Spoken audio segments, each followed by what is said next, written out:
Assalamualaikum warahmatullahi wabarakatuh. Untuk warga Jawa Barat yang mau berdemo silahkan, tapi ingat, satu, jangan merusak ya. Itu pesan saya. Mau berdemo monggo, tapi satu, jangan merusak. Itu pesan saya.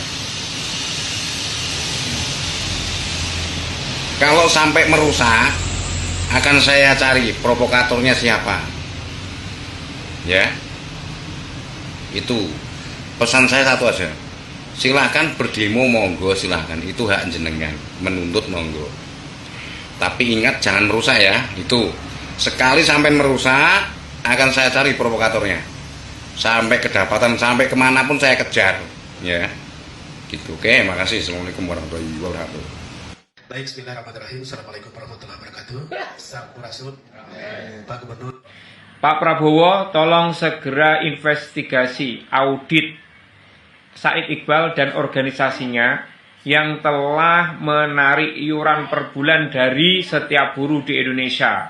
Karena nyatanya ketika buruh kenapa-kenapa, organisasi ini dan Said Iqbal tidak melakukan hal-hal yang diperlukan.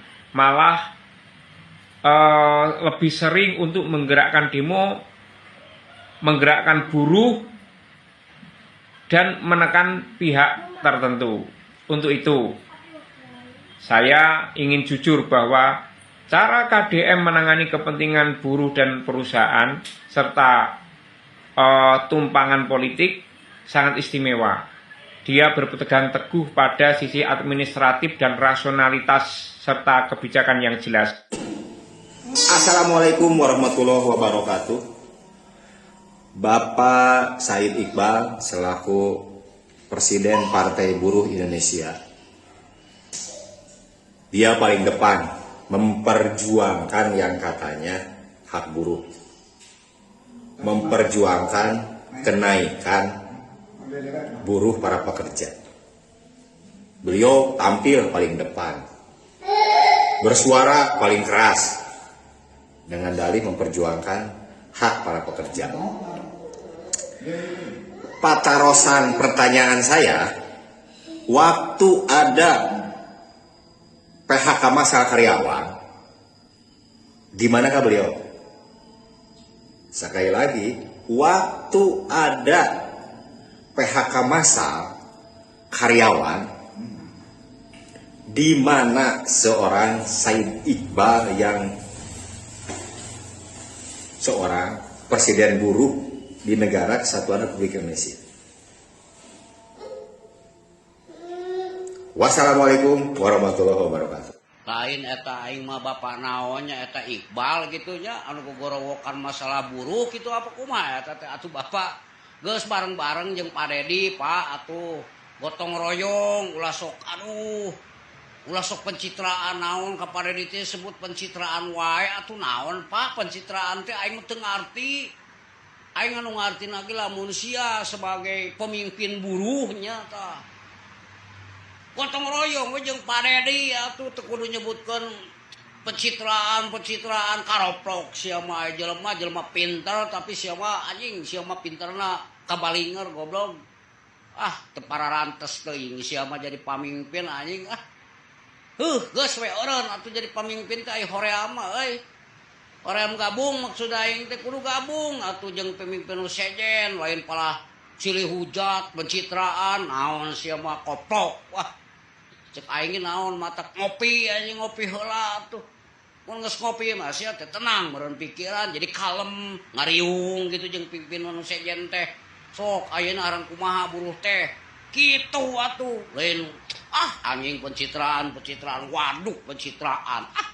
Gua ti dituna anjing pencitraan aya ge citra keur ngulas-ngulas eta beungeut.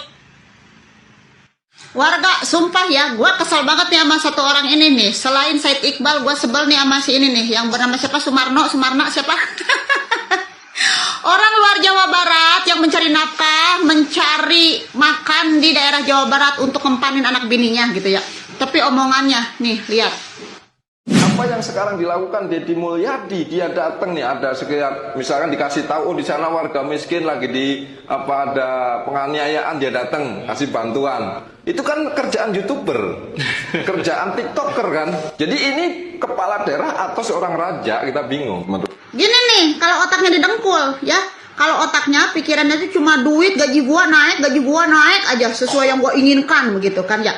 Jadinya buta. Kagak bisa ngelihat mata lu dan pikiran lu kagak bisa berjalan, stuck di situ-situ aja.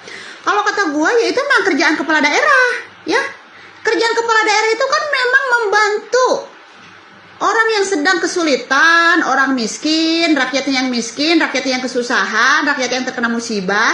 Itu kan memang kerjaan kepala daerah. Kerjaan kepala daerah itu tidak hanya selalu mementingkan golongan-golongan tertentu, ya, tapi lebih utamanya mementingkan kepentingan masyarakat banyak, Pak.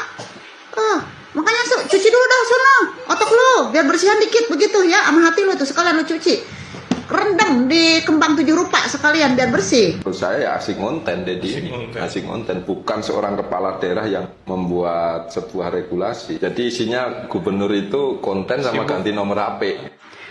Bang Marno, pengen rasanya gua tarik tuh mulut lu, gua perintil, gua ual-ual, gua unyang-unyang, terus gua jepretin kembali tuh mulut lu ya. Asik ngonten. Iyalah, orang hasil dari ngonten itu lumayan kenceng coy, gede ya. Makanya kan dari asik konten tersebut bisa ngebantu banyak orang menggunakan uang pribadi. Regulasi mulu yang lu bahas, pengennya pemimpin itu yang fokus di regulasi, ujung-ujungnya apa, bermain LC. Segala perkara ganti nomor lu permasalahkan. So penting amat lu, siapa lu? Ya? Allah, ya Robi, datang dari luar Jawa Barat numpang cari nafkah. Kelakuan lu kayak begitu lu. Ampun, pergi kagak lu dari sini?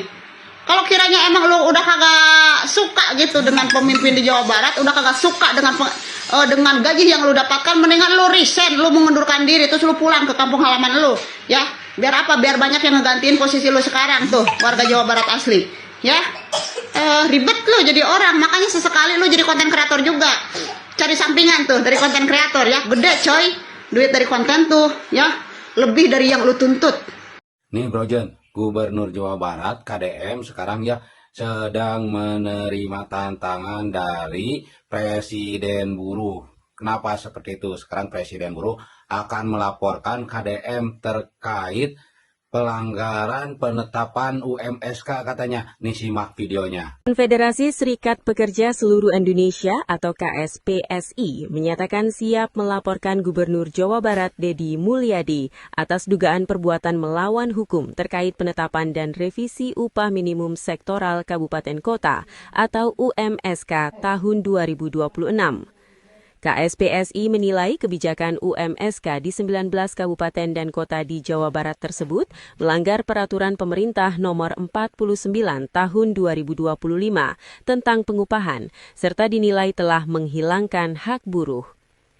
Presiden KSPI sekaligus Presiden Partai Buruh, Said Iqbal, mengatakan langkah hukum akan ditempuh setelah surat keputusan UMSK resmi diberlakukan.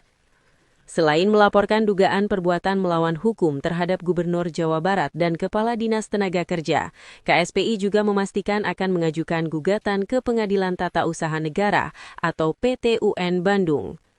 Gugatan tersebut rencananya akan diajukan paling lambat pada 5 hingga 6 Januari 2026 terkait surat keputusan UMSK Jawa Barat yang dinilai tidak sesuai dengan ketentuan peraturan perundang-undangan. Nah itu dia videonya ya Bro Jen. Hei warga Jabar, buruh Jabar, apakah kalian setuju dengan masalah ini? Apakah kalian mendukung Presiden Buruh atau kalian mendukung Gubernur Jabar yang ingin memajukan Jabar? Silahkan komen di kolom komentar. Oke, digaskeun.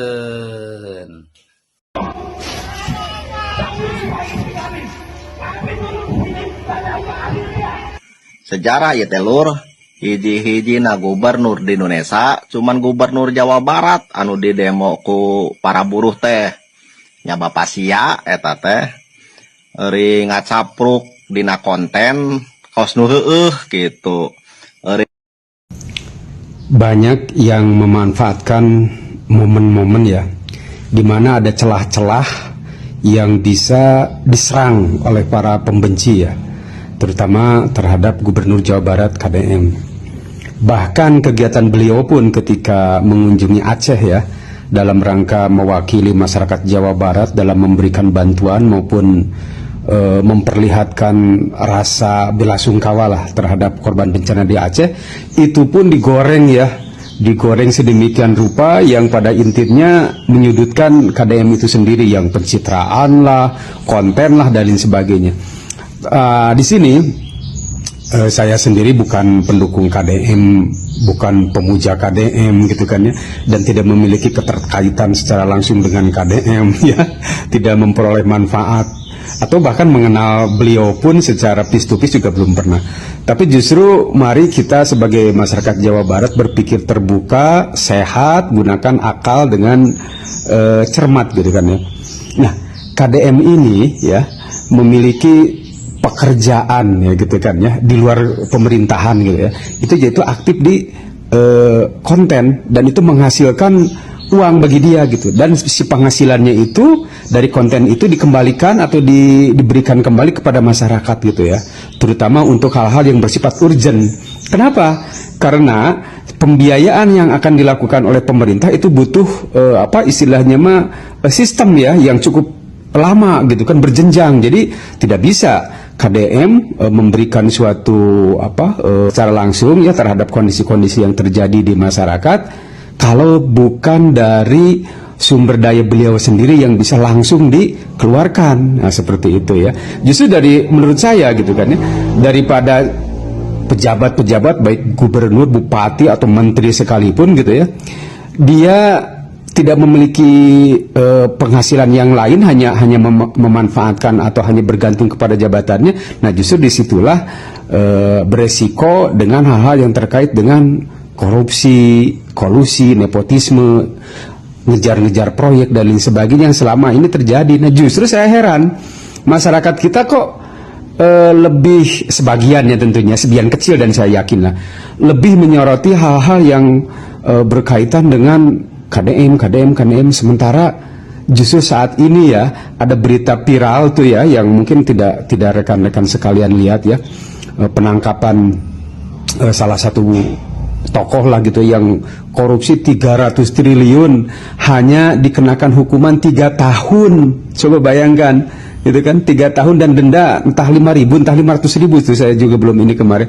Hanya kan itu sangat menohok sekali gitu, yang jelas-jelas merugikan bangsa dan negara kok diabaikan begitu saja.